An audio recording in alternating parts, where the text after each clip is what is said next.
ayaw niyang umakyat sa stage. Pinipilit ko siya. So habang pinipilit ko siya, namumuo na pala yung galit niya sa akin.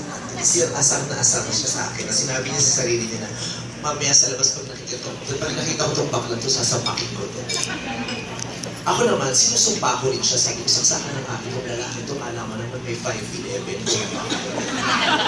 Kasi ng mga panahon yung mga 4'9" pa lang siya. So hindi siya umakyat. So bumalik ako sa stage na nabibwisit ako kasi napahiya ako. Tapos feeling niya rin, napahiya rin siya. Pero hindi ko talaga siya inantanan. Pinalikan ko siya ng pinalakan at inopray ko siya ng inopray. Natapos ng gabi na buwisit siya sa akin at sinusumpa niya ako. Ganon din naman ako sa kanya. Hindi ko alam na yung mga barkada ko, yung pinsan niya pala. Yung mga pinsan niya ay nagtatrabaho bilang waiters sa Laugh Line Comedy Bar. Eh yun yung mga barkada ko, halos araw-araw kong kasama, kumikimik kami, hanggang sa nalaman kong pinsan niya pala. Kasi pinakilala sa akin, nagkagulatan kami. Nung nakita ko siya, nakalimutan ko na yung galit. Dahil na-realize ko, ano pala ito? Yun nga lang, may kaiksi na yes.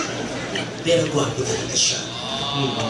Pagkatapos ko siyang mangit, matagal-tagal rin bago kami nagkita ulit.